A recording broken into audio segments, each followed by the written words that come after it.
Bhojpuri industry के सबसे बड़े कलाकार पावर स्टार पवन सिंह की सिक्योरिटी गार्ड के बारे में आज हम लोग बात करने वाले हैं। पवन सिंह की सिक्योरिटी गार्ड मतलब पवन सिंह का बॉडी गार्ड कह सकते हैं, हम लोग कहते हैं बॉडी गार्ड।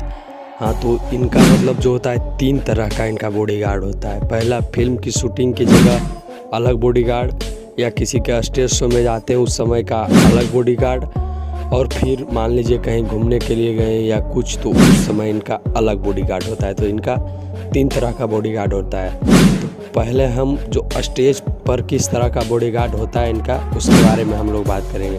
तो मान लीजिए पवन भैया स्टेज शो करने के लिए कहीं गए, तो स्टेज प्रोग्राम में कुछ ऐसा होता है पवन सिंह का सिक्योरिटी गार्ड की मतलब 2 लोग स्टेज पर रहेंगे और बाकी सारे जो 4-5 लोग हैं वो भीड़ में शामिल हो जाएंगे एक एक डंडा लेकर, कि कहीं कोई पत्थर या कुछ और सामान अपने पास रख ले तो नहीं है। उस चीज़ का देखभाल करते रहता है सब लोग। नीचे में सब लोग के साथ मिलजुल कर ही रहता है, आपको पता नहीं चलेगा लेकिन रहता है। और दूसरा, सिक्योरिटी गार्ड के बारे में हम लोग बात करते हैं फिल्म जहाँ पर इनका शूटिंग होता है वहाँ। तो जहाँ फिल्म शूटिंग होता है वहाँ तो आधा से ज़्यादा आदमी अपना ही होता है, और इनका जितना भी आदमी होता है सब इनके सुरक्षा पर ही ध्यान देते रहता है। क्या हुआ क्या नहीं हुआ कुछ भी बोलेंगे पवन सिंह, इनका ही काम होता है वहाँ पर।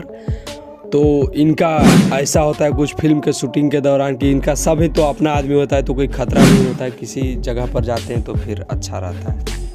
और फिर मान लीजिए कि कहीं पर घूमने के लिए गए, किसी फैन से मिलने के लिए गए, तो वहाँ पर तो भाई इनके आगे पीछे चारों तरफ सिक्योरिटी गार्ड एकदम होता है। और इनको बिहार सरकार द्वारा भी मतलब सरकारी प्रशासन, मैंने जो कहा था शुरू में, वह सरकारी प्रशासन बिहार सिक्योरिटी गार्ड भी सरकारी दिया गया है इनको नीतीश कुमार जी के तरफ से। और तो इनका सुरक्षा बहुत ही अच्छे से होता है, और इनका सुरक्षा में कोई कमी नहीं है भाई। इनका भी सुरक्षा बहुत ही तगड़ा इंतजाम से होता है।